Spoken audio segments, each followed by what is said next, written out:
حمد و صلات کے بعد معزز محتشم عالی مرتبت سامعین، خواتین و حضرات، السلام علیکم ورحمۃ اللہ وبرکاتہ۔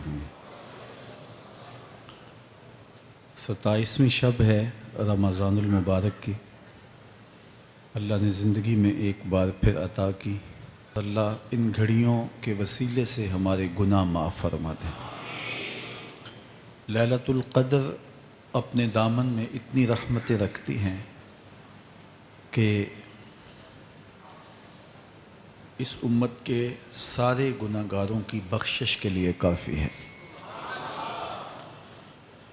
اس رات میں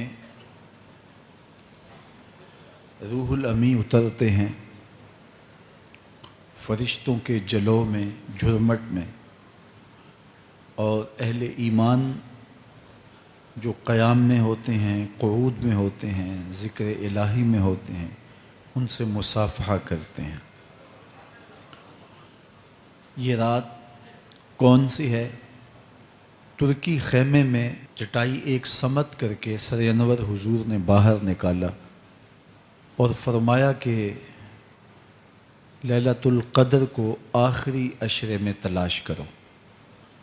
اور ایک روایت کے لفظ یہ ہیں کہ آخری عشرے کی تاک راتوں میں تلاش کرو۔ وہ تاک رات کون سی ہے؟ اس کو مخفی رکھا گیا۔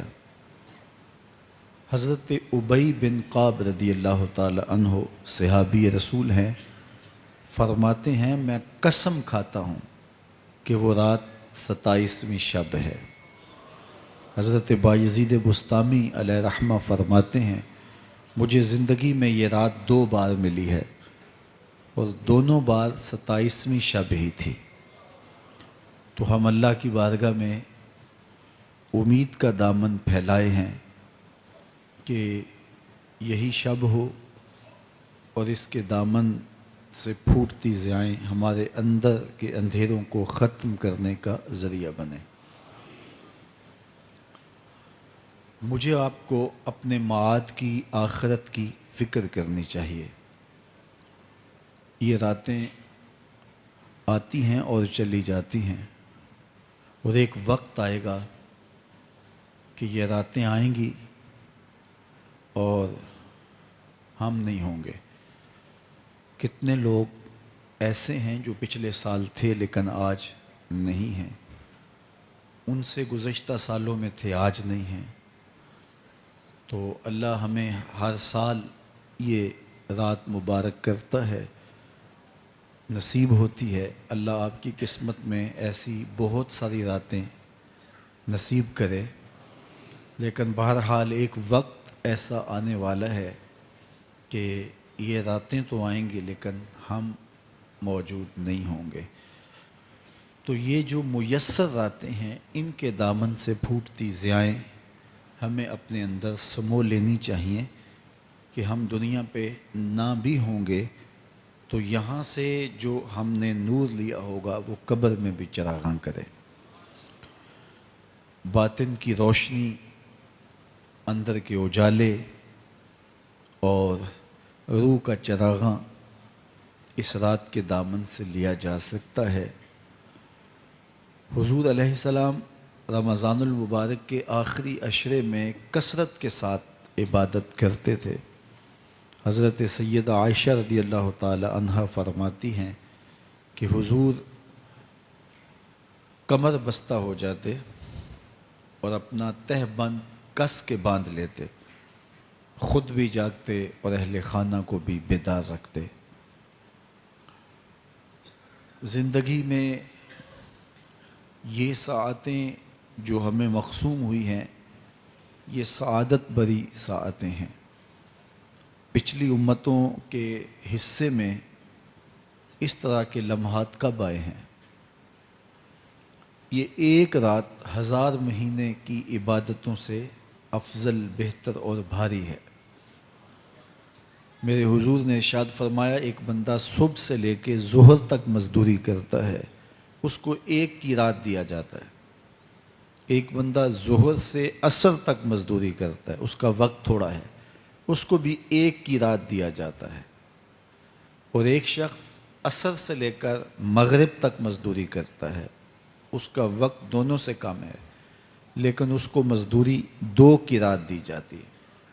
فرمایا پہلی مثال یہود کی ہے، دوسری مثال نصارہ کی ہے، اور تیسری مثال میری امت کی ہے کہ تھوڑے کام پر بھی اجر زیادہ رکھا گیا ہے۔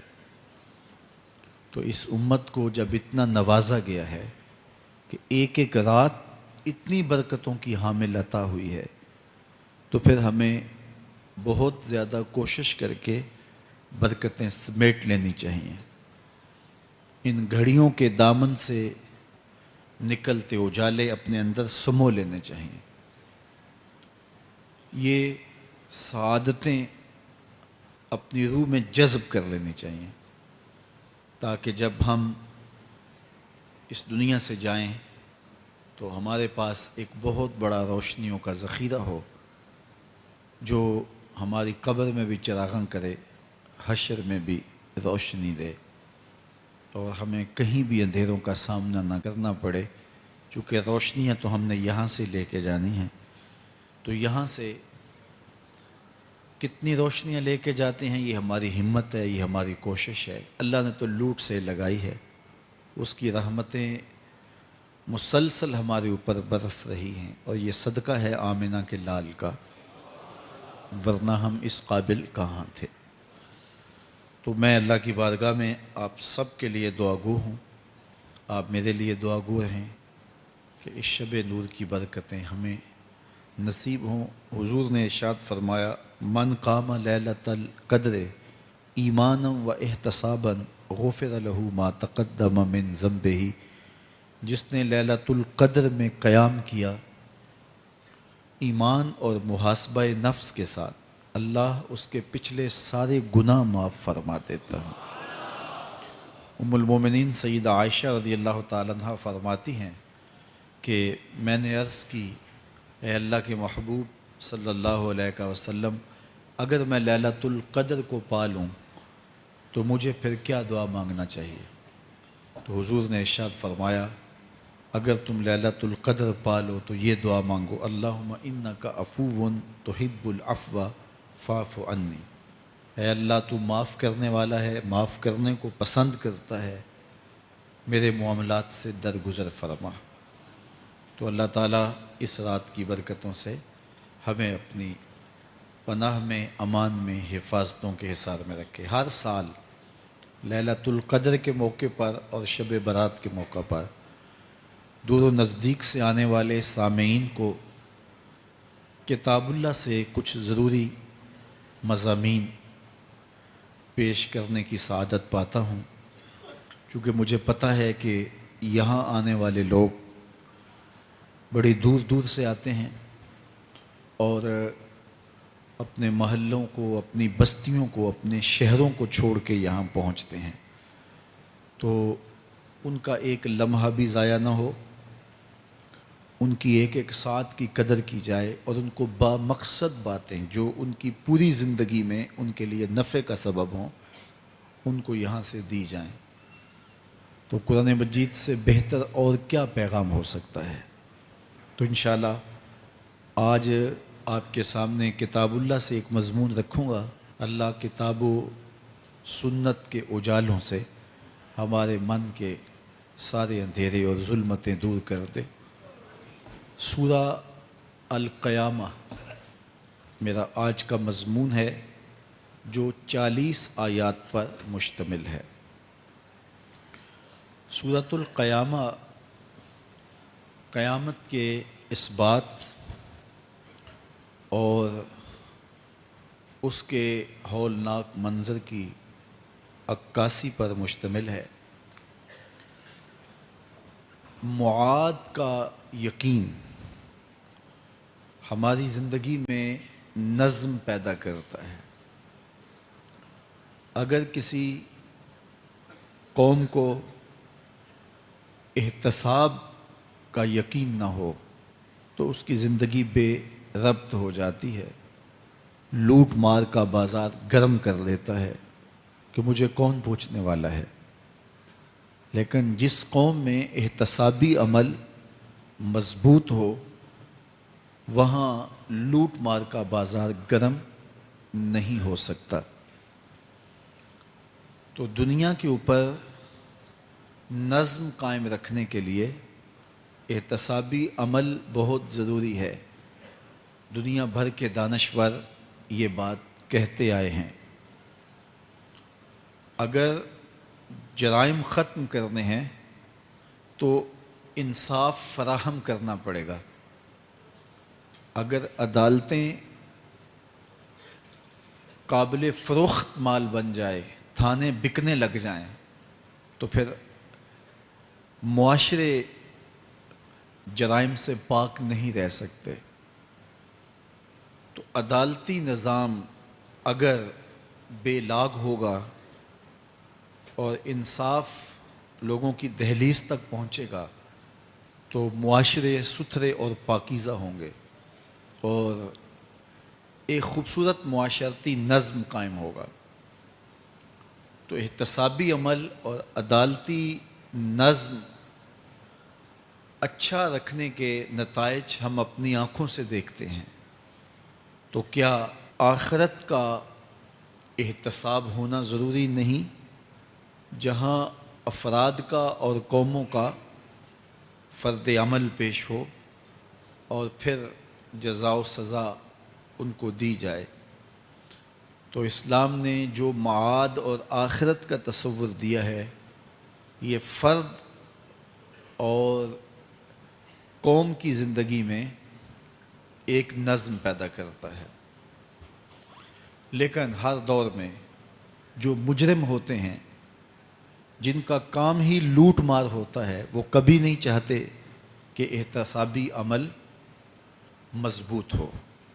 وہ چاہیں گے کہ عدالتیں قابل فروخت جنس بن جائیں، تھانوں کی بولیاں دی جا سکیں اور انصاف کبھی بھی قائم نہ ہو۔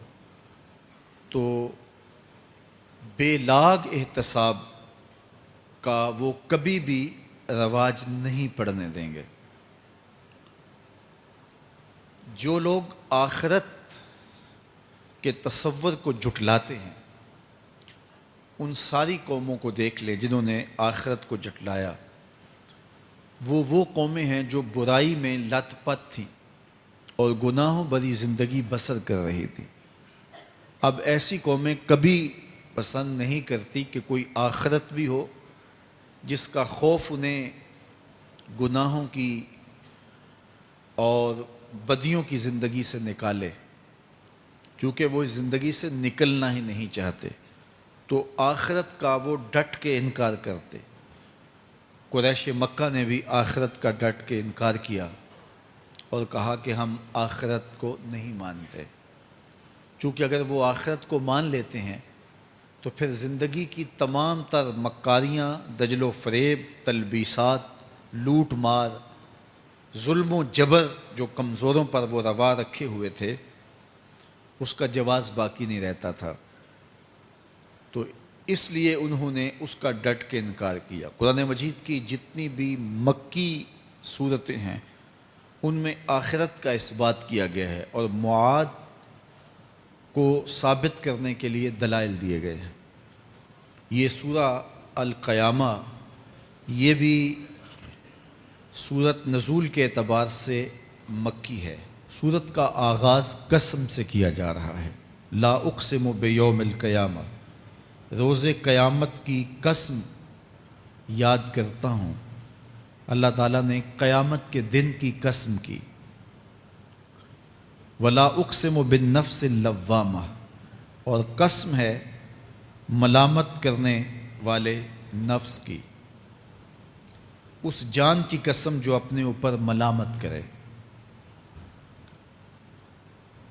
انسان کے اندر جو نفس ہے وہ اس کو برائی کا حکم دیتا ہے۔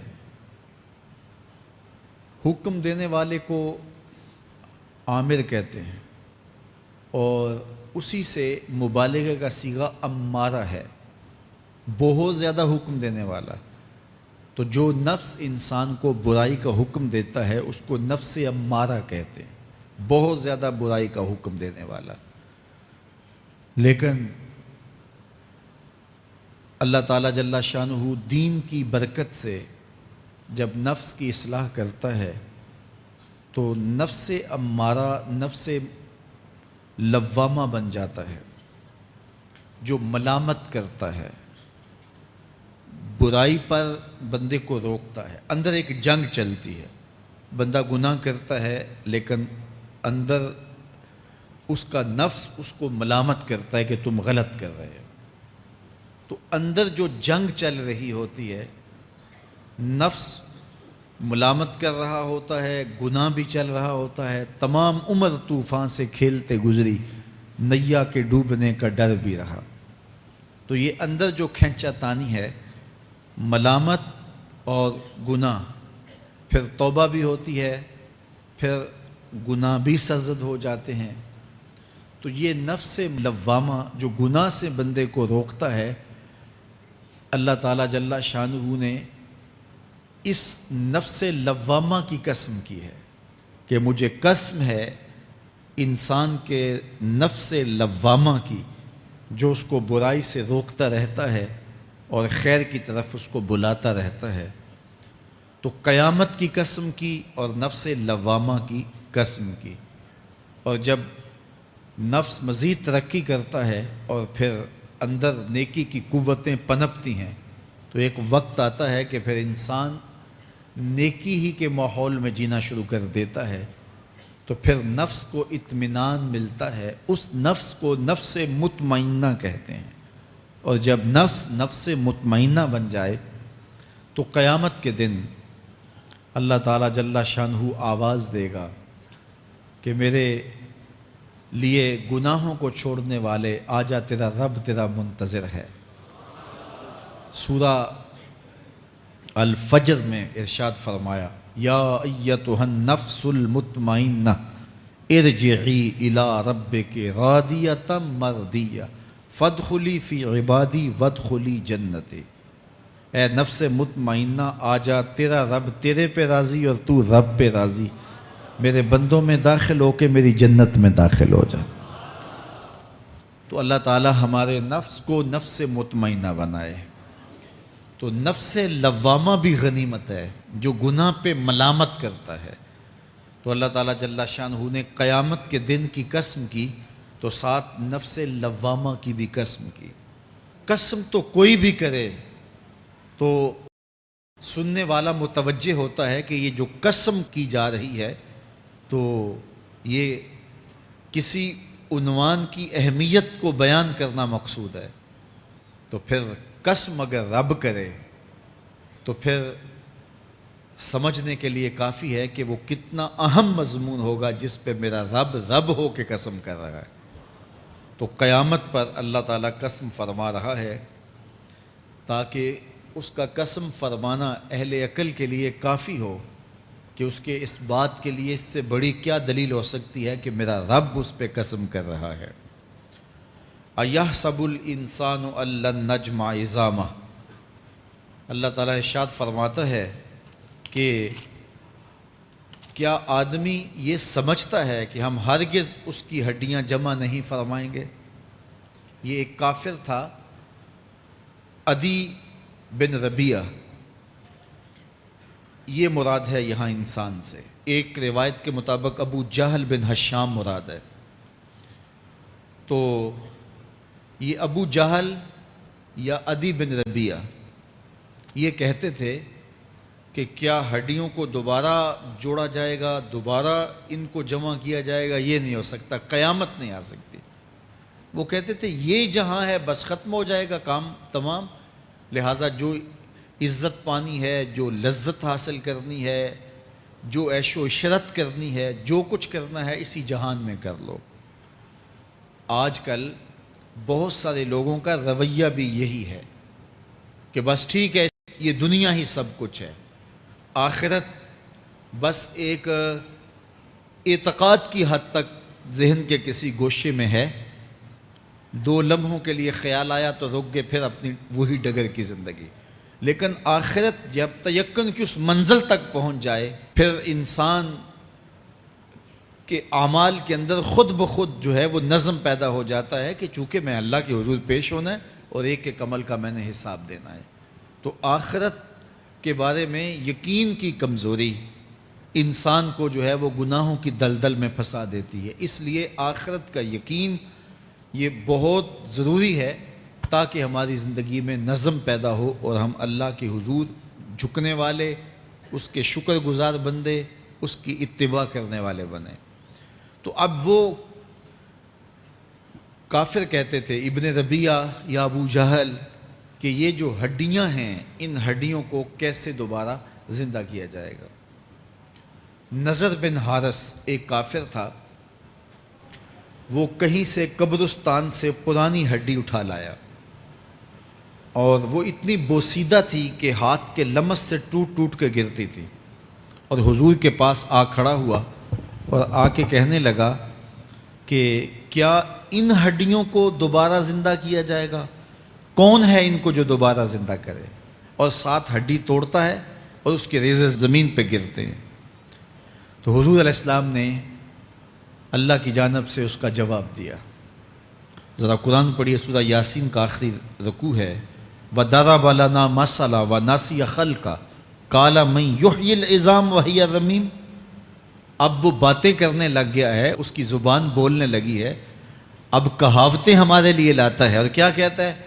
مَن يُحْيِي الْعِظَامَ وَهِيَ رَمِيمٌ، ان ہڈیوں کو کون زندہ کرے گا جبکہ اتنی بوسیدہ ہو گئی ہیں۔ تو یہ نضر بن حارث حضور کے سامنے ہڈی لایا تھا اور توڑتا تھا اور کہتا تھا یہ ہڈیاں زندہ ہوں گی، ان ہڈیوں کو دوبارہ اٹھایا جائے گا جو اتنی بوسیدہ ہو گئی ہیں کہ ہاتھوں کا لمس بھی گوارا نہیں کرتی، اس کو دوبارہ زندہ کیا جائے گا، کون زندہ کرے گا؟ جواب سنو، قُلْ يُحْيِيهَا الَّذِي أَنشَأَهَا أَوَّلَ مَرَّةٍ۔ اے محبوب فرما دیجئے اب تو ہڈیاں موجود ہیں، جب ہڈیاں بھی نہیں تھیں تو جس رب نے انسان بنایا ہڈیوں کو جوڑ کے نہیں بنا سکتا۔ اب تو میٹیریل موجود ہے جب میٹیریل بھی موجود نہیں تھا۔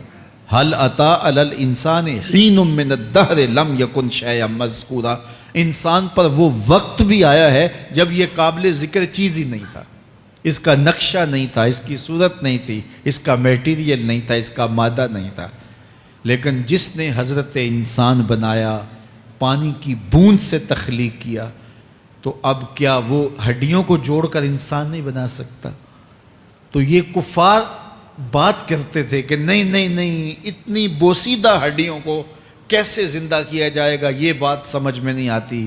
پھر ان کے ذرے بکھر گئے، بعض انسانوں کو جانور چیڑ پھاڑ کے کھا گئے، کچھ وہ کھا گئے، کچھ ہڈیاں پڑی رہ گئیں، کچھ ان کی ہڈیاں راکھ بن کے اڑ گئیں۔ تو کیسے ہو سکتا ہے کہ ان کو دوبارہ زندہ کیا جائے، ان کے اجزاء جوڑے جائیں؟ اب یہ عدی بن ربیعہ نے بھی یہی کہا۔ اللہ ارشاد فرماتا یحسب الانسان ان نجمع عظامہ، یہ آدمی گمان کرتا ہے، کہتا ہے کیا ہڈیوں کو دوبارہ زندہ کیا جائے گا؟ اللہ فرماتا ہے کیوں نہیں، ہم اس بات پہ قادر ہیں کہ اس کے انگلیوں کے پور پور کو دوبارہ کھڑا کر دیں، اور اس کے اجزاء جو بکھرے ہوئے ہیں ان کو ہم اکٹھا کر کے دوبارہ ان کو جوڑ دیں، ہمارے لیے کوئی مشکل نہیں ہے۔ لیکن یہ اس کا خیال ہے کہ ہڈیوں کو کیسے جوڑا جائے گا، لیکن سورہ یاسین میں جو دلیل دی اس پہ کس قدر جو ہے وہ اشش کرنے کو جی چاہتا ہے۔ فرمایا کہ قُلْ يُحْيِيهَا الَّذِي أَنشَأَهَا أَوَّلَ مَرَّةٍ، یہ کہتے ہیں یہ ہڈیاں کون جوڑے گا؟ کہا جب ہڈیاں بھی نہیں تھی، جس نے ہڈیاں بنائی اس کے لیے جوڑنا کیا مشکل ہے؟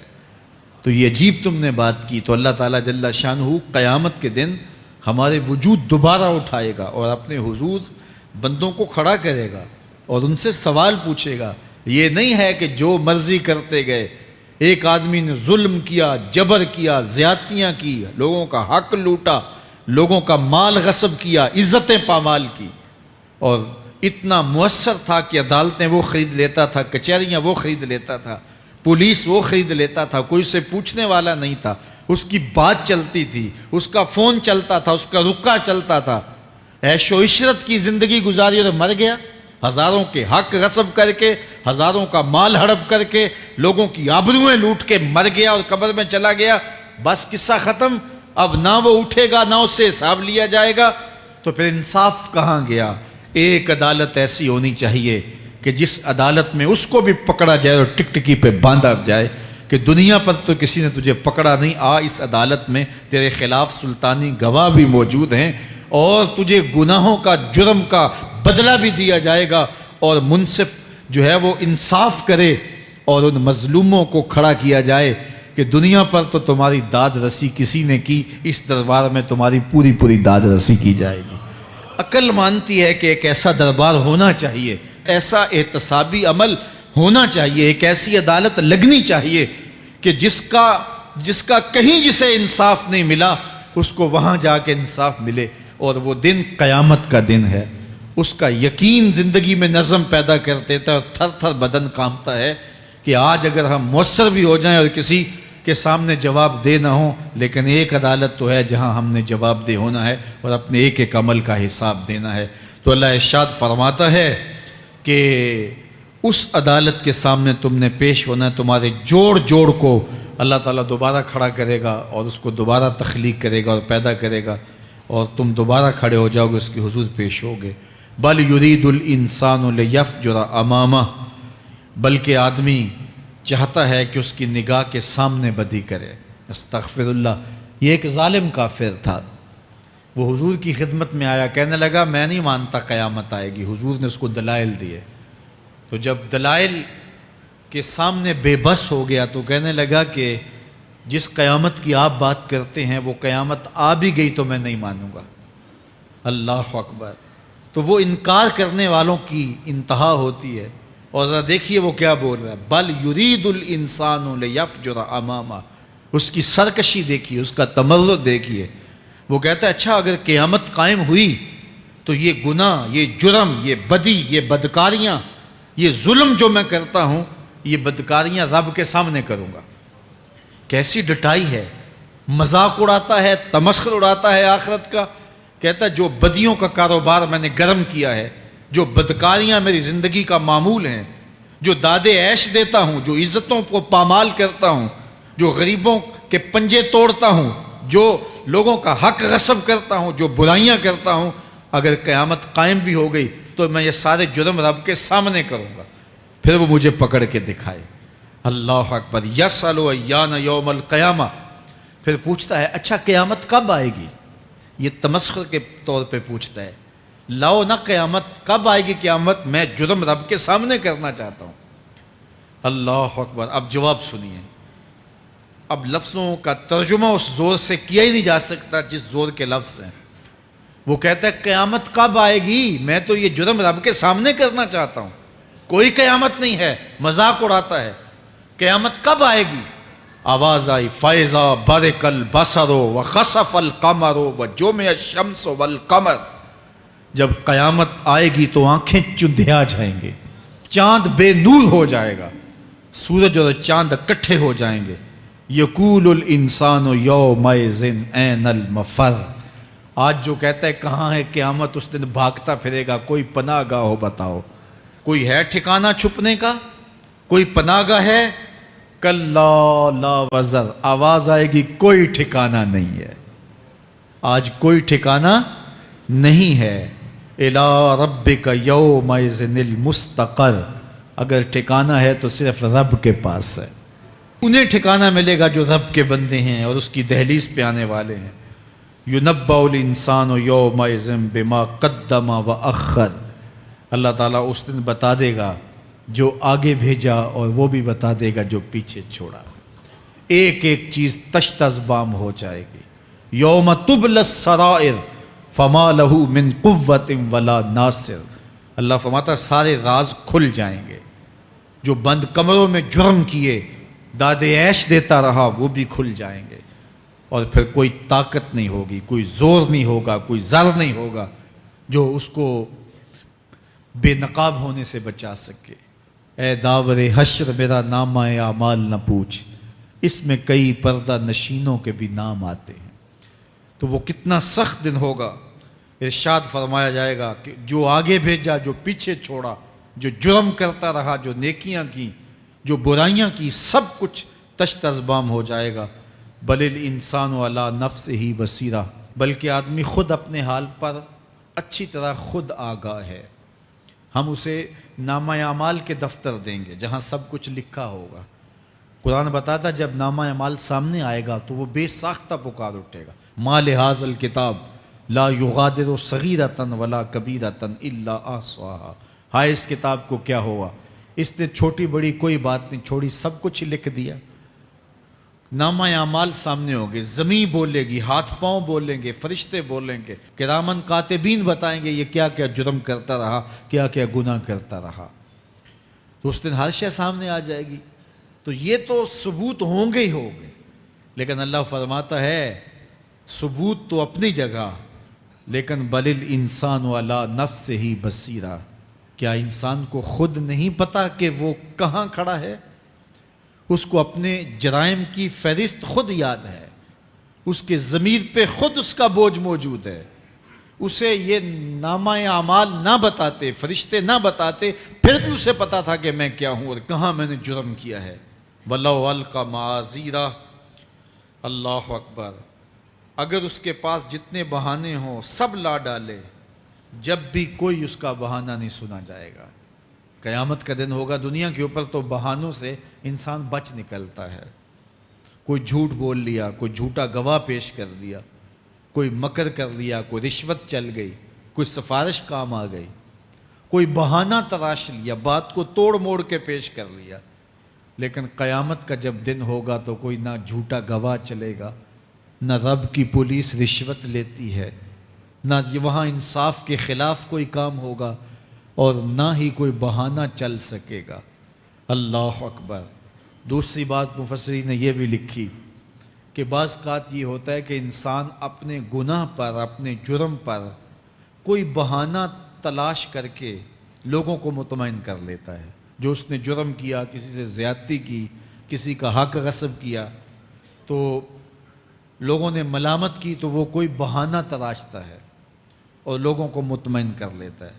بعض اوقات لاجواب کر دیتا ہے, بعض اوقات مطمئن بھی کر لیتا ہے. وہ لوگوں کو تو مطمئن کر لیتا ہے لیکن وہ خود مطمئن نہیں ہو سکتا. جس نے جرم کیا ہوتا ہے, جرم اس کو اندر سے ڈستا رہتا ہے, اس کا ضمیر اس کو ٹھوکریں مارتا رہتا ہے, اندر کی بے چینی اسے تنگ کرتی رہتی ہے. اگرچہ وہ دلائل سے, مکر و فریب سے, باتوں کو توڑ موڑ کے عذر کر لیتا ہے, کوئی بہانہ بنا لیتا ہے, لیکن اس کے باوجود اس کے اندر کوئی چین, اندر کوئی اطمینان نہیں ہوتا. اللہ اکبر. تو مجرم بے چین رہتا ہے. آج ہماری بے چینیوں کا ایک سبب ہمارا مالک کی دہلیز سے منہ موڑنا اور بہت سارے دیدہ نادیدہ گناہوں کا ارتکاب کرنا ہے. جب ہم سے سستیاں ہو جاتی ہیں, کوتاہیاں ہو جاتی ہیں, تو وہ گناہ ہمارا پیچھا نہیں چھوڑتے اور ہمیں بے چین اور مضطرب رکھتے ہیں. تو بعض اوقات جو ہے وہ ہم کہتے ہیں کہ پتہ نہیں بے چینی کیا ہے. بے چینی گناہوں کی ہے. گناہ طبیعت میں بے چینی پیدا کر دیتا ہے, سکون نہیں آنے دیتا. اطمینان کی دولت چھن جاتی ہے جب کوئی شخص گناہ کرتا ہے. اور یہ لازمی نہیں ہے کہ وہ کسی کا حق غصب کرے, اس نے کسی کی عزت ہی پامال کی ہو, اس نے کسی کی آبرو پہ حملہ کیا ہو. اگر نماز چھوڑی ہے تو بے چینی یہ بھی کم نہیں ہے, یہ رب کی نافرمانی ہے. اگر اس کی نظر بھٹکی ہے تو یہ بھی کم بے چینی نہیں دیتی. اگر اس کا خیال بہکا ہے, اس نے زبان سے کسی کو دکھ دیا ہے, اس نے کسی کے لیے سب و شتم کا انداز اختیار کیا ہے, گالی گلوچ کا رنگ اختیار کیا ہے, تو پھر کیا ہوا کہ یہ بے چینی اندر کو توڑتی رہتی ہے. انسان چلتا پھرتا ہے لیکن اسے طمانیت نہیں ملتی, اسے سکون نہیں ملتا. سکون کب ملے گا؟ سکون تب ملتا ہے جب کسی سے زیادتی کی ہو تو اس سے جا کے معافی مانگ لی جائے, اور اس لجاجت کے ساتھ معافی مانگی جائے کہ وہ مجبور ہو جائے معاف کرنے پہ, تو پھر اندر طمانیت اتر جاتی ہے. اگر رب کی نافرمانیاں کی ہیں تو لیلۃ القدر کے دامن میں اس سے معافی مانگ لو, اتنی لجاجت سے معافی مانگو, اس قدر رو کے معافی مانگو, ترلے منت پہ اتر آؤ, ہاتھ جوڑو, آنسو بہاؤ, چیخو, چلاؤ, رو, اس کی دہلیز سے لپٹ جاؤ, اس سے اپنے گناہوں کی معذرت کرو. جب مالک نے معاف کر دیا اندر کی ساری بے چینیاں مٹ جائیں گی, دل کو قرار مل جائے گا, دل کو تسکین نصیب ہوگی. تسکین اس کی دہلیز سے تمہیں ملے گی. یہ اندر سے پھوٹتی ہے, باہر سے نہیں آتی ہے.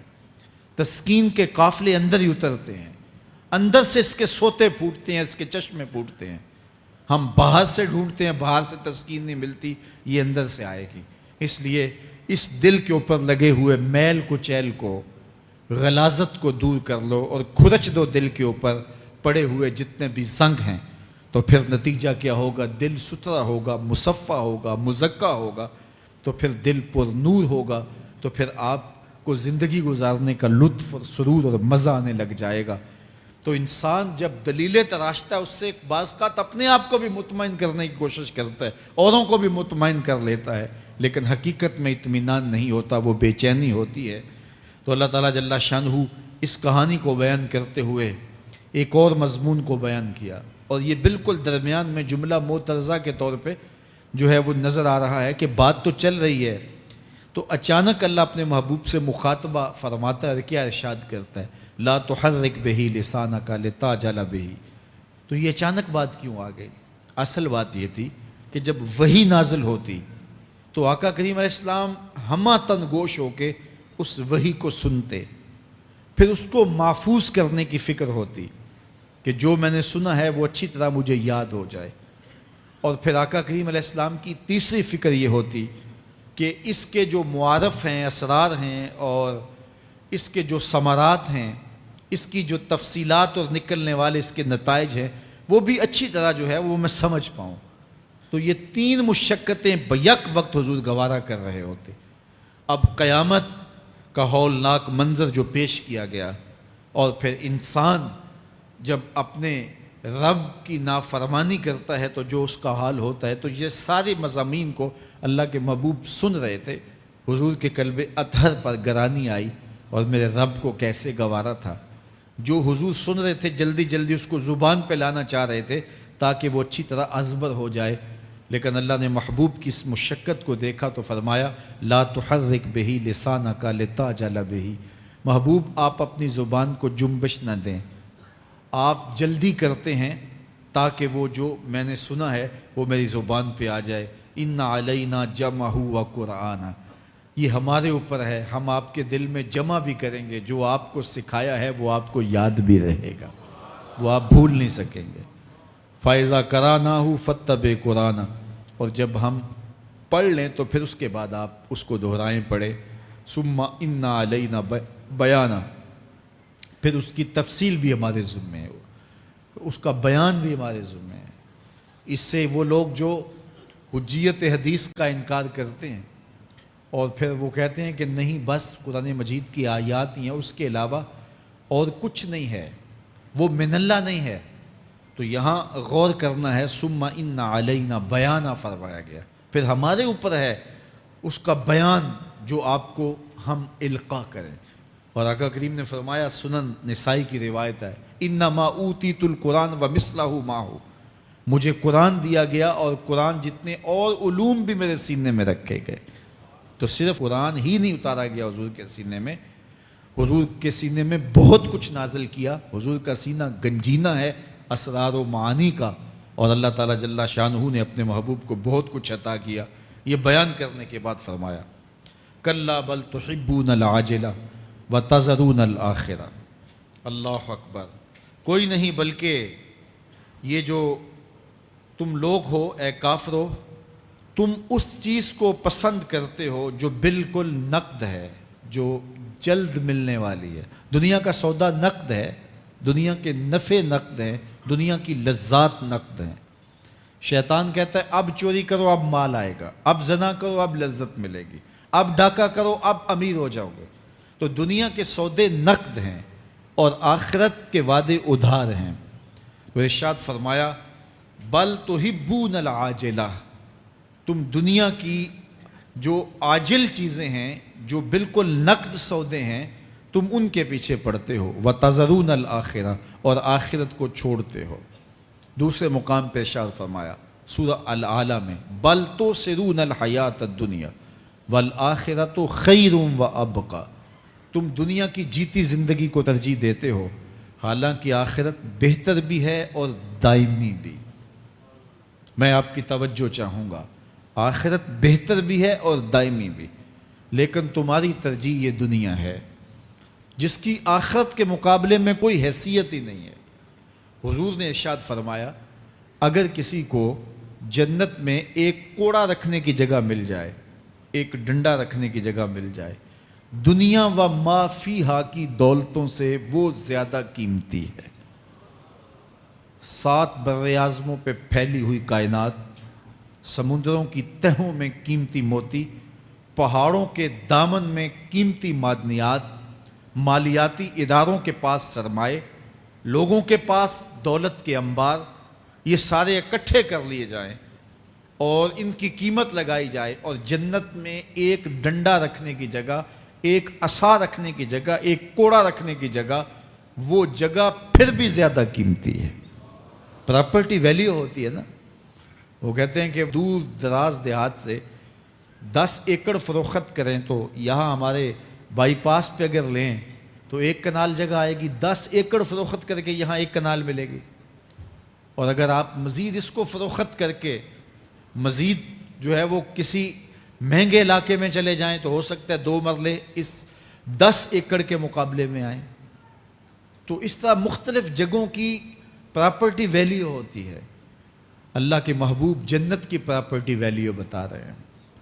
7 براعظموں پہ پھیلی ہوئی کائنات کو ایک پلڑے میں رکھیں، پوری دنیا کے اندر جو سرمائے ہیں، جو ماضی میں سرمائے لوگوں نے خرچ کر لیے، جو حال میں موجود ہیں، جو آنے والے ادوار میں لوگوں کے پاس آئیں گے، قارون کا خزانہ اور سرمائے سارے اکٹھے کر کے ایک پلڑے میں رکھ دیں، جنت میں ایک عصا رکھنے کی جگہ پھر بھی زیادہ قیمتی ہے۔ تو پھر دنیا کی آخرت کے مقابلے میں قیمت کیا ہوئی؟ دنیا کی جنت کے مقابلے میں ویلیو کیا ہوئی؟ اور جنت میں سب سے کم جگہ کس کو ملے گی؟ جو سب سے آخر میں جائے گا۔ ظاہر ہے سب سے کم جگہ اسی کے پاس ہوگی جو سب سے آخر میں جہنم کے دھکے کھا کھا کے، رگڑے سہ سہ کے پھر آخر میں جنت میں جائے گا۔ سب سے تھوڑی جگہ اس کے پاس ہوگی۔ حدیث پاک میں آتا ہے، بخاری میں آتا ہے، حضور نے ارشاد فرمایا کہ جب جہنم سے آخری جہنمی نکالا جائے گا تو اللہ تعالیٰ اسے پوچھے گا، بتا تیری کوئی آرزو؟ تو وہ کہے گا، مالک یہ آرزو ہے، یہ آرزو ہے، مختلف آرزوؤں بتائے گا۔ اللہ فرمائے گا، لکا ما تمنیتا، جو تو نے آرزو کی جا جا تجھے میں نے عطا کر دی، اب جنت میں چلا جا۔ تو اس کی تو توقع یہ ہوگی کہ سایہ دیوار جنت میں جگہ مل جائے تو غنیمت ہے، اور اگر جنت کے اندر جاؤں تو کوئی جھونپڑا مل جائے 2 مرلے کا تو وہ بھی کافی ہے۔ لیکن اللہ اسے کتنی جگہ دے گا؟ اللہ فرمائے گا، جا جنت میں، تیرے لیے جنت میں دنیا سے 10 گنا جگہ ہے۔ 7 بر اعظموں کو 10 سے ضرب دے تو کہا کہ دنیا سے 10 گنا جگہ تیرے لیے۔ اس کو یقین ہی نہیں آئے گا، وہ کہے گا، اتسخر وانت الملک، میرے رب تو بادشاہ ہو کے مجھ سے مذاق کر رہا ہے؟ اللہ فرمائے گا، نہیں، تیرے لیے 10 گنا جگہ ہے، اور اس کے لیے 10 گنا جگہ ہوگی جو سب سے آخر میں جنت میں جائے گا۔ میں آپ کی توجہ چاہوں گا، جو آخری جنتی ہے اس کے پاس کتنی جگہ ہوگی، کتنی پراپرٹی ہوگی؟ آج تو 2، 10، 20، 50 مربع کسی کے پاس ہوں تو وہ اتراتا ہوا چلتا ہے کہ میں اتنا بڑا ذمہ دار ہوں۔ جنت میں آخری جنتی کی جگہ کتنی ہوگی؟ دنیا سے 10 گنا جگہ۔ تو داتا گنج بخش علی حجویری کی جاگیروں کا عالم کیا ہوگا؟ بابا فرید الدین گنج شکر کی جاگیروں کا عالم کیا ہوگا؟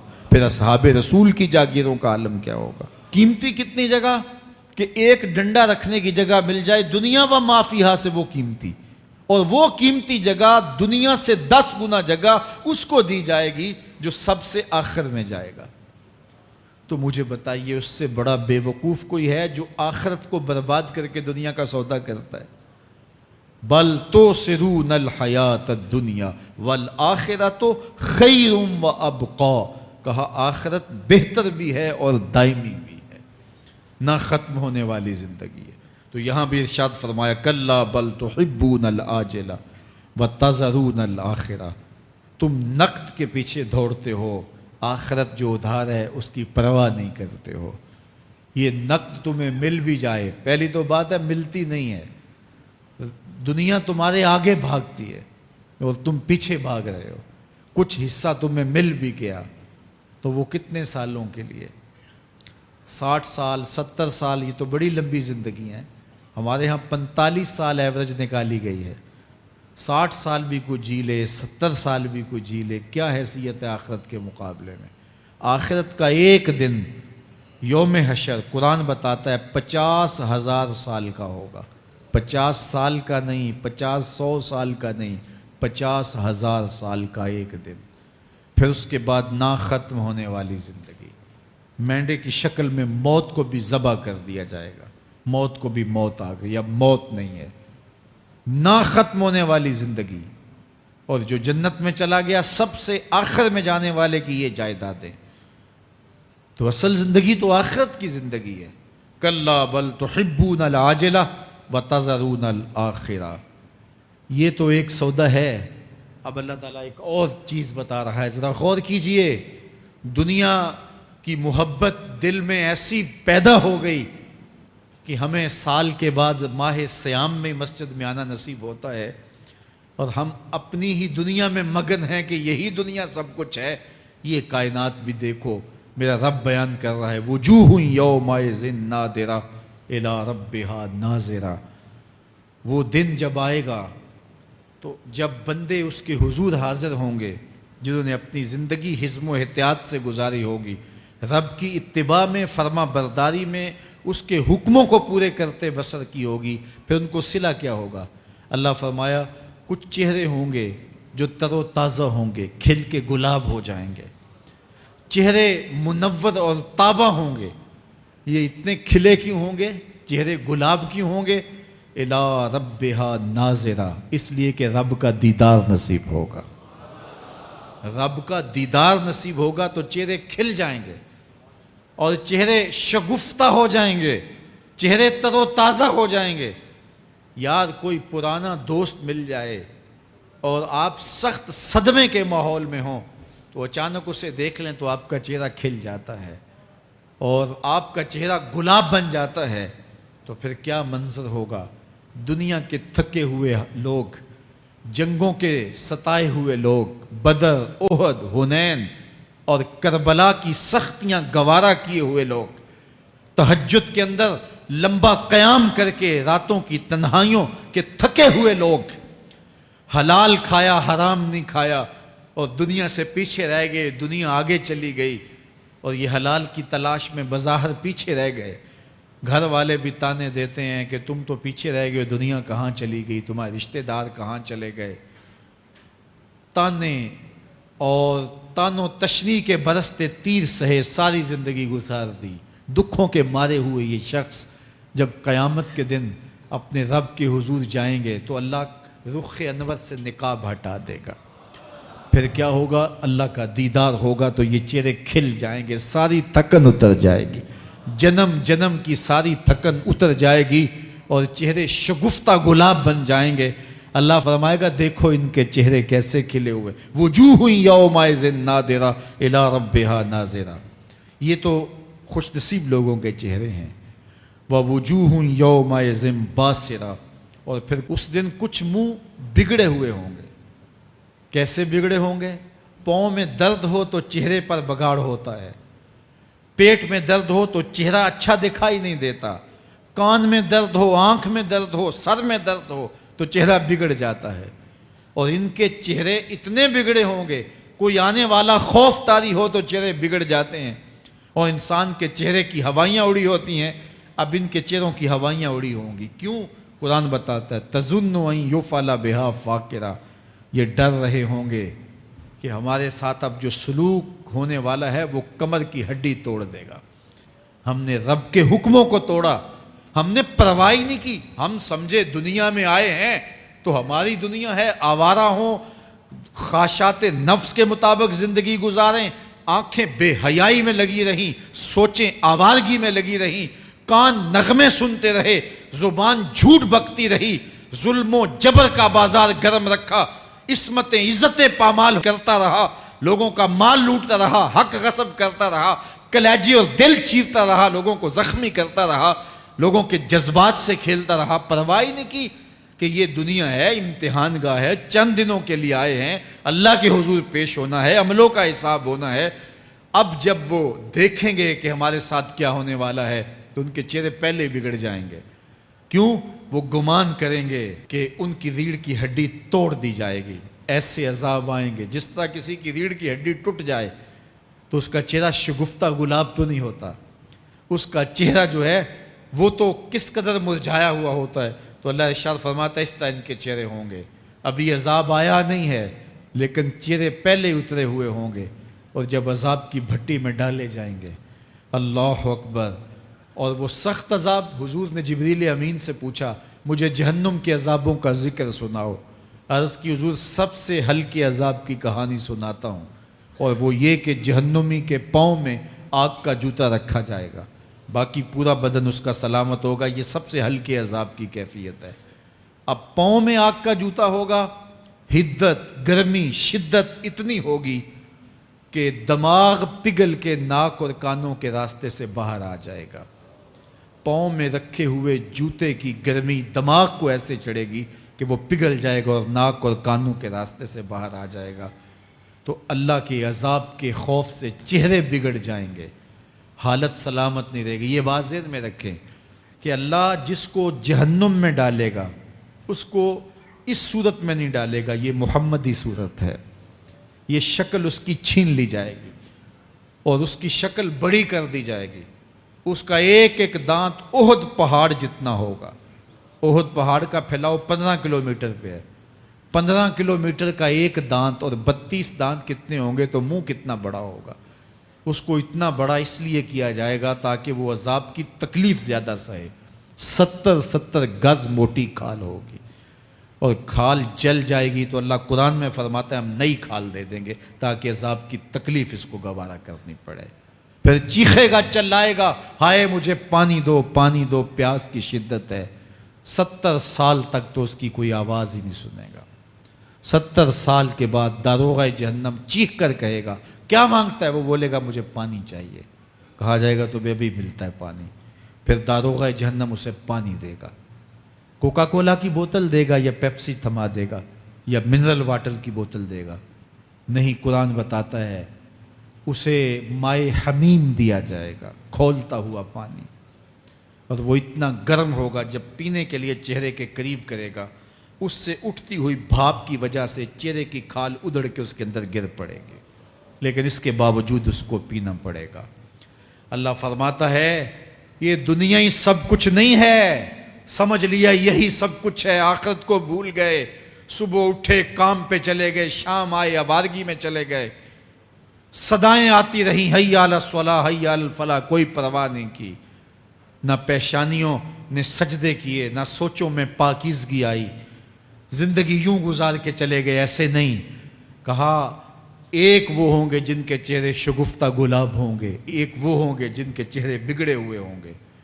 اللہ اکبر، کلا اذا بلغت التراقی، یہ تو قیامت کا منظر ہے نا، قیامت سے قبل بھی ایک منظر ہے، اللہ اس منظر کو بھی بیان کر رہا ہے، کلا اذا بلغت التراقی، ہاں جب جان گلے کو پہنچ جائے گی، اے انسان تیرے اوپر وہ گھڑی بھی آنے والی ہے، وہ وقت بھی آنے والا ہے جب سانس اس ہنسلی میں اٹک جائے گا، جب سینے سے بھی سانس اوپر چلی گئی، اب ڈاکٹر بھی لا علاج قرار دے رہے ہیں کہ اب علاج نہیں رہا ہے، جان بس اب نکلنا چاہ رہی ہے، اور کہا جائے گا کوئی جھاڑ پھونک والا بلاؤ، اب ڈاکٹروں نے تو جواب دے دیا، اب سانس اٹک گئی گلے میں، چند لمحوں کی مہمان ہے، اب ڈاکٹروں نے کہا اب ہماری جانب سے لا علاج ہو گیا، اب لے جاؤ اس کو گھر یا وینٹیلیٹر پہ ڈال دیتے ہیں اس کو، بس اب ہماری جانب سے کوئی اس کا علاج نہیں ہے۔ اب گھر والے روتے ہیں، کہتے ہیں کوئی جھاڑ پھونک والا لاؤ، کوئی دم والا لاؤ، شاید وہ کوئی دم کرے تو اس کی جان میں جان آ جائے، ڈاکٹروں نے تو لا علاج قرار دے دیا۔ وَظَنَّ عَنَّهُ الْفِرَاقُ، اللہ فرماتا ہے یہ تو جھاڑ پھونک والے کو ڈھونڈ رہے ہیں لیکن جس کی سانس یہاں اٹکی ہے وہ سمجھ گیا ہے اب موت آ گئی ہے، اس کو یقین ہو گیا ہے کہ اب موت کے لمحے آ گئے ہیں، اب میں بچ نہیں پاؤں گا، اب آنکھیں تاڑے لگی ہوئی ہیں۔ وَالْتَفَّتِ السَّاقُ بِالسَّاقِ، پنڈلی پہ پنڈلی چڑھ رہی ہے۔ جب موت آ جاتی ہے تو پھر پنڈلی سے پنڈلی لپٹ جاتی ہے، اس کو پھر جدا کرتے ہیں اور جدا کر کے دونوں انگوٹھے باندھ دیتے ہیں تاکہ پنڈلی کے اوپر پنڈلی نہ چڑھے۔ اللہ وہ منظر بیان کرتا ہے، صاحب یہ وقت آنے والا ہے جب دونوں انگوٹھے باندھ دیے جائیں گے، جب ناک میں روئی ٹھونس دی جائے گی، جب چٹے لباس میں کفن دیا جائے گا، جب غسال کے سامنے بے بس پڑے ہوں گے، وہ چاہے یہ بازو اٹھائے چاہے یہ بازو اٹھائے، گرم پانی ڈالے یا سرد پانی ڈالے، جب بس پڑے ہوئے ہوں گے جو ہے وہ غسل دینے والوں کے، اور ناک میں روئی ہوگی اور دونوں انگوٹھے آپس میں بندھے ہوں گے۔ یہ محل، یہ ماڑی، یہ کوٹھیاں، یہ بنگلے جس کو سویر شام لگ کے حلال حرام کی تمیز کیے بغیر بنایا تھا، غوث اعظم رضی اللہ تعالیٰ عنہ بولے مکان بنا رہا ہے، بسیں گے اور حساب تو جا کے دے گا، اور یہ تو ایک رات بھی تجھے اس گھر کے اندر نہیں رکھیں گے کہ چلو ایک رات مہمان رکھ لیں۔ کہتے ہیں نہیں نہیں، مہمانوں نے بھی جانا ہے تو جلدی کرو، اس کو سپرد کراؤ، وہ تو تیرا لباس بھی پھاڑ کے اتاریں گے، خود غسل دینے کے لیے تیار بھی نہیں ہے، تجھ سے خوف آنے لگا ہے۔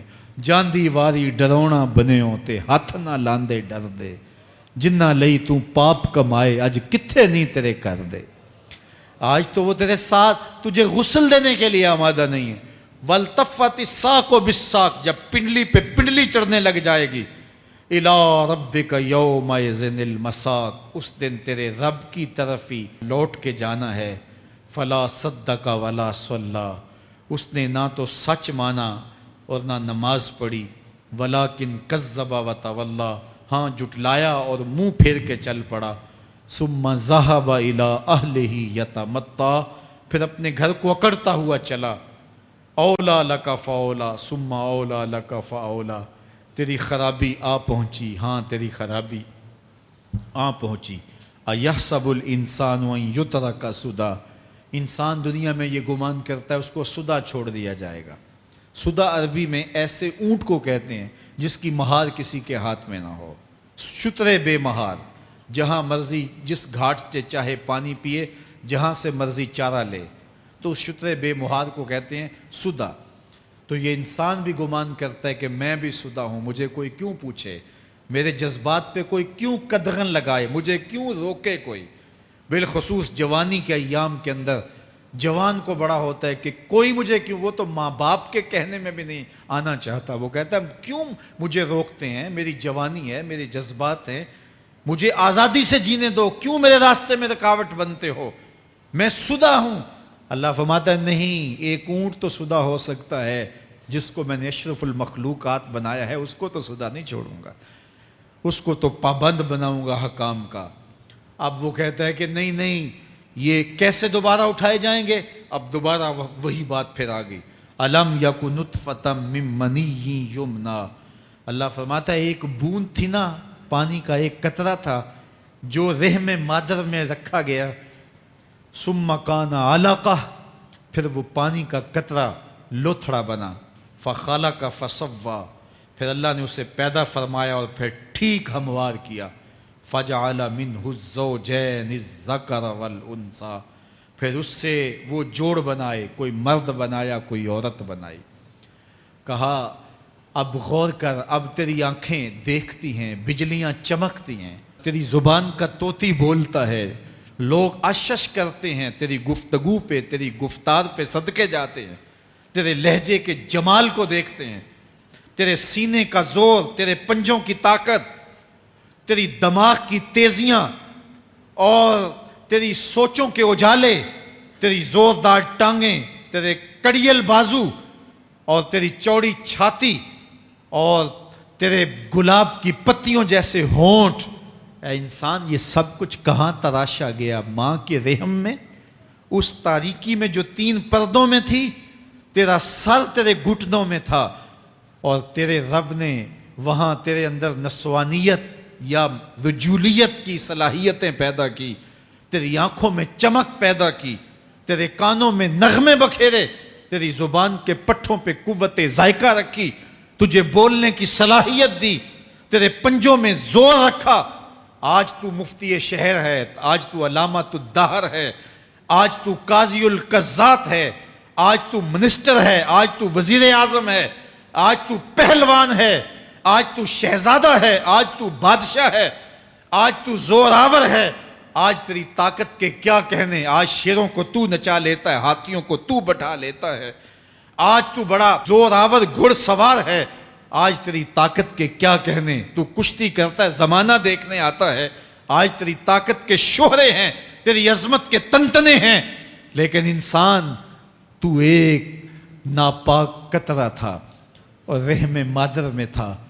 تیرے اندر یہ رنگ کس نے بھرے، تیرے کانوں میں نغمے کس نے رکھے، تجھے دماغ کی قوتیں کس نے دی، زبان کو بولنا کس نے سکھایا، آنکھوں میں توانائیاں کس نے رکھیں، تیری زبان کا طوطی بولتا ہے، یہ سلیقے کس نے دیے؟ پھر اللہ فرمایا، کتنا زوردار بیان ہے، الیس ذالک بقادر علی ان یحیی الموتى، جو ماں کے پیٹ میں ایک نطفے کو ایک خوبصورت انسان بنا سکتا ہے، ہڈیوں کو جوڑ کے دوبارہ انسان نہیں بنا سکتا؟ کیا وہ دوبارہ تجھے کھڑا نہیں کر سکتا اپنے سامنے پیش ہونے کے لیے، جس کے حکموں کو تو نے توڑا ہے، جس کے فرامین کا تو نے مذاق اڑایا ہے؟ کیا وہ اتنا ہی بے بس ہے کہ اپنے حضور تجھے جو ہے وہ کھڑا ہی نہیں کر سکتا ہے؟ جس رب نے تجھے ماں کے شکم میں شکل دی، حضرت شیخ فرید الدین عطار بولتے ہیں، سانے کستی سلاتی می شود، ایسا کاریگر ہے مٹی سے بادشاہ بنا ڈالتا ہے۔ اس نے مٹی سے دارا و سکندر بنائے، اس نے مٹی سے جو ہے وہ رستم و سہراب بنائے، اس نے مٹی سے کیا کیا بنا دیا، جو مٹی سے بادشاہ بنا سکتا ہے، جو نطفہ رحم مادر سے جو ہے وہ شکل اور صورت اور رنگ اور جمال بنا دیتا ہے۔ تیری صورت نکھرتی ہے، تیرے ہونٹ گلابی ہیں اور تیری نرگسی آنکھیں ہیں، تیرے ریشمی بال ہیں اور تیری خوبصورت رنگت ہے، تو چال چلتا ہے تو لگتا ہے قیامت چل رہی ہے، تیرا قد رانا جو ہے وہ صنوبر کو شرماتا ہے، تیری گفتار کے تنتنے ہیں۔ جس نے اتنی خوبصورت شکل ماں کے رحم میں بنائی، کیا وہ ہڈیوں کو جوڑ کے دوبارہ انسان نہیں بنا سکتا؟ وہ دوبارہ انسان بنائے گا اور پھر تجھے اپنے حضور کھڑا کرے گا۔ اور ایک حدیث میں آتا ہے، اللہ بندے کو اپنے حضور کھڑا کرنے کے بعد اپنے سامنے سے ہٹنے نہیں دے گا جب تک 5 سوال نہیں پوچھ لے گا۔ ان عمرہ ہی فیما افنا ہو، اس کی عمر کے بارے میں پوچھے گا، کہاں ضائع کی؟ میں نے تجھے زندگی دی، 60 سال 70 سال 40 سال 50 سال، اس زندگی کو کہاں گزار کے آیا ہے؟ ان شباب ہی فیما ابلا ہو، اس کی جوانی کے بارے میں پوچھا جائے گا، جوانی کہاں گزار کے آیا ہے؟ مجنوں تو نہیں بنا رہا، خواہشات کا اسیر تو نہیں ہو گیا، دیوانوں کی طرح زندگی تو نہیں گزار کے آ گیا؟ تیری جوانی کسی چوک میں تو نہیں گزری، تیری جوانی آوارگی میں تو نہیں گزری، ساری رات سوشل میڈیا کے اوپر گندگی اور غلاظتیں تو نہیں دیکھتا رہا؟ تیری زندگی گزری کہاں ہے؟ تیری جوانی گزری کہاں ہے؟ اگر کوئی جواب نہ ہوا تو پھر کیا جواب دے گا؟ اور وہ کتنا خوش نصیب ہوگا جو کہے گا، مالک میری جوانی سجدوں میں گزری، میری جوانی قیام میں گزری، میری جوانی رکوع میں گزری۔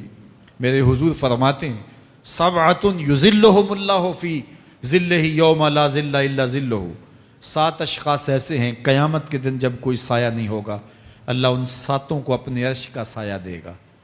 ان میں سے دوسرا شخص میرے حضور نے بیان فرمایا، وَشَابٌ نَشَأَ فِي عِبَادَةِ اللَّهِ، وہ جوان جس کی جوانی اللہ کی عبادت میں گزری۔ جوانوں، اپنی زندگی کو مالک کی دہلیز پہ لے آؤ۔ جوانی وہی ہے جو مالک کی چوکھٹ پہ گزرے۔ اپنے دل کا تعلق جوڑو، عشق کرنا ہے تو پھر آمنہ کے لال سے کرو، محبت کا رشتہ ان سے جوڑو، تعلق کا ربط ان سے قائم کرو، جوانی کو دین کی راہ پہ ڈالو۔ اللہ اکبر، سنو میرے حضور کا فرمان، انا حبیب اللہ، میں اللہ کا حبیب ہوں۔ پھر فرمایا، الشاب التائب حبیب اللہ، جو جوان جوانی میں توبہ کرے وہ بھی اللہ کا حبیب ہے۔ آؤ اللہ کے حبیب بن جاؤ، اللہ کے حبیب بن جاؤ، اللہ کے حبیب بن جاؤ، اللہ کے محبوب بن جاؤ۔ لیلۃ القدر کی گھڑیاں ہیں، رات کا پچھلا پہر ہے۔ اللہ کے حضور یہ عہد کر کے اٹھو، مالک جو زندگی گزر گئی، آئندہ جوانی کا ایک ایک لمحہ تیرے لیے گزرے گا۔ جیوں گا تو تیرے لیے، مروں گا تو تیرے لیے۔ میری ایک ایک سانس تیرے نام وقف ہوئی، میری زندگی کی ایک ایک ساتھ تیرے نام وقف ہوئی۔ میں اپنا سب کچھ تیرے لیے پیش کرتا ہوں۔ میری زندگی کا مالک بھی تو ہے، میری موت و حیات کا خالق اور مالک بھی تو ہے۔ یہ زندگی تو نے دی، تیری امانت ہے، تیرے حضور ہی پیش کرتا ہوں۔ اور لیلۃ القدر کی گھڑیوں میں اس عزم کے ساتھ گھروں کو لوٹو کہ اللہ میری زندگی کا ایک ایک لمحہ تیرے نام ہوا، آنے والے موسم تیرے نام ہوئے، میری جوانی تیرے نام ہوئی، میرے آنسو تیرے نام ہوئے، میری پیشانی تیرے نام ہوئی، میرے دل کی دھڑکن تیرے نام ہوئی، میری صلاحیتیں تیرے نام ہوئی۔ میری زبان بولے گی تو تیری تسبیح بولے گی، تیرے ذکر کے ترانے پڑے گی، میرے کان سنیں گے تو قرآن کے نغمے سنیں گے، میری آنکھیں دیکھیں گی تو مالک تیری قدرت کی نشانیاں دیکھیں گی، تیرے رسول کا روضہ دیکھیں گی، تیرا کعبہ دیکھیں گی۔ مالک میری زبان سچائی کے نور سے مالا مال ہوگی اور میں ساری زندگی تیرے نام کرتا ہوں۔ اور جب آپ اپنی ساری زندگی اللہ کے نام کر دیں گے تو پھر وہ پوری کائنات تمہارے نام کر دے گا۔ کی محمد سے وفا تو نے تو ہم تیرے ہیں، یہ جہاں چیز ہے کیا لوح و قلم تیرے ہیں۔ اللہ آپ سب کو اپنی پناہ میں، امان میں اور حفاظتوں کے حصار میں رکھے۔